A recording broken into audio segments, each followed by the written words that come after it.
Hello everyone, welcome to studyJosh pillar. আজি আমি ভাৰতৰ প্ৰধান নদীসমূহৰ বিষয়ে আলোচনা কৰিম। প্ৰধান নদীসমূহৰ লগতেই ইয়াৰ উপনদী তথা ইয়াৰ উৎসসমূহৰ বিষয়েও আলোচনা কৰিম। বৰ্তমান প্ৰত্যেকটো প্ৰতিযোগিতামূলক পৰীক্ষাত এটা বা দুটা প্ৰশ্ন অহা দেখা যায়। গতিকে আহকচোন আজি প্ৰধান নদীসমূহৰ বিষয়ে আজি আমি আলোচনা কৰোঁ। নদীসমূহৰ উৎপত্তিৰ ফালৰ পৰা নদীসমূহক দুটা ভাগত ভাগ কৰা হৈছে। এটা হৈছে হিমালয়ান ৰিভাৰ আৰু আনটো হৈছে পেনিনচুলাৰ ৰিভাৰ। হিমালয়ান ৰিভাৰ্ছ যিটো হিমালয়ৰ পৰা উৎপন্ন হৈছে আৰু পেনিনচুলাৰ ৰিভাৰ যিটো পেনিনচুলাৰ প্ৰায়দ্বীপীয় অঞ্চলসমূহত বিশেষকৈ দক্ষিণ ফালে থকা নদীসমূহক পেনিনচুলাৰ ৰিভাৰ বুলি কোৱা হয়।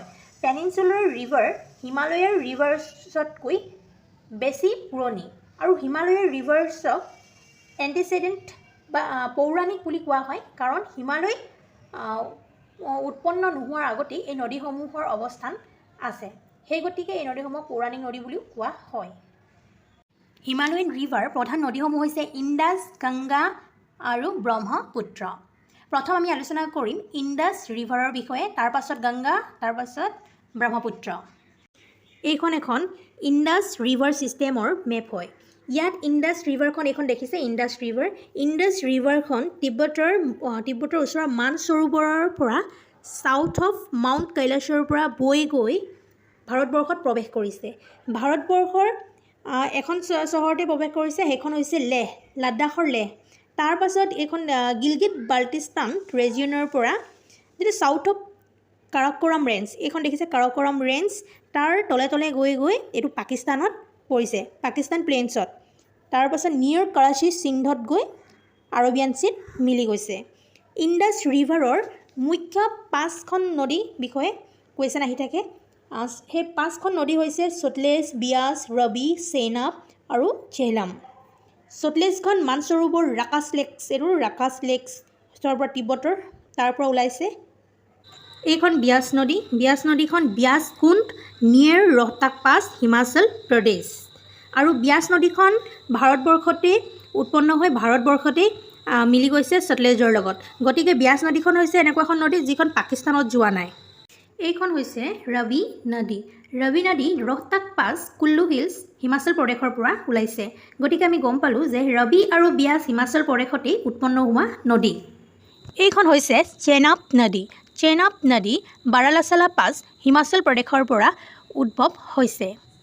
চেনাব নদী দুখন নদীৰ মিলনৰ পৰা হৈছে, এখন হৈছে চন্দ্ৰা আৰু এখন হৈছে ভাগা।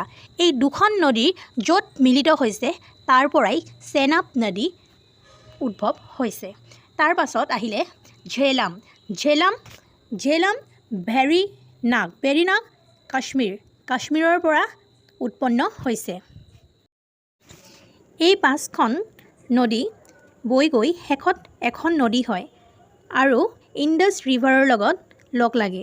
গতিকে কুৱেশ্যন আহিব পাৰে যে এই 5খন নদী লগ লাগি এখন নদী হোৱা নদীখনক কি কয়? পাঞ্জাৰ হৈ মিঠানকোট পাকিস্তানত গৈ ইণ্ডাছৰ লগত লগ লাগে। সেইটো কাৰণে এইটো ইম্পৰ্টেণ্ট কুৱেশ্যন হ'ব পাৰে। পাঞ্জাৰ বুলি ক'লে কি হয়? সতলজ, বিয়াছ, ৰাভি, চেনাব আৰু জেলাম কুৱেশ্যন আহিবও পাৰে। বিয়াছ নদীখনে পাঞ্জাৱত সতলেজৰ লগত মিলিত হয় আৰু হাৰিক্কে নামৰ জলাশয় এটা উৎপন্ন কৰে। চ' কুৱেশ্যন আহিব পাৰে হাৰিক্কে বিষয়ে। তো আৰু এটা আছে সতলেজ ৰিভাৰ। সতলেজ ৰিভাৰ হৈছে ভাকৰা নাংগল ডেম, গোবিন্দ সাগৰ, এইবোৰ প্ৰজেক্ট ক'ত আছে? সতলেজ ৰিভাৰৰ ওপৰত। আৰু এইখন নদী ভাৰতৰ এনে এখন নদী যাৰ উৎস ভাৰতৰ বাহিৰত আছে। এইখন নদী হৈছে জাঞ্স্কৰ ৰিভাৰ, যিখন হেমিছ নেশ্যনেল পাৰ্কৰ কাষেদি বৈ গৈছে। এইখন নদী হৈছে একমাত্ৰ নদী যিখন ভাৰতবৰ্ষৰ ভিতৰতে ইণ্ডাছ ৰিভাৰৰ লগত মিলিছে আৰু এই ৰিভাৰখন বাওঁফালৰ পৰা লগ লাগিছে। 1960ত ইণ্ডাছ ৱাটাৰ ট্ৰিটি হৈছিল আৰু সেই ট্ৰিটি মতে ইণ্ডাছ, জেলাম, চেনাব এইকেইখন পাকিস্তানৰ, বিয়াছ, ৰাভি, সতলেজ এইকেইখন ভাৰতৰ। আজি আমি ইণ্ডাছ ৰিভাৰ ছিষ্টেমৰ বিষয়ে আলোচনা কৰিলোঁ। নেক্সট ভিডিঅ'ত আমি গংগা আৰু ব্ৰহ্মপুত্ৰ নদীৰ বিষয়ে আলোচনা কৰিম। আজিলৈ ইমানেই, ধন্যবাদ।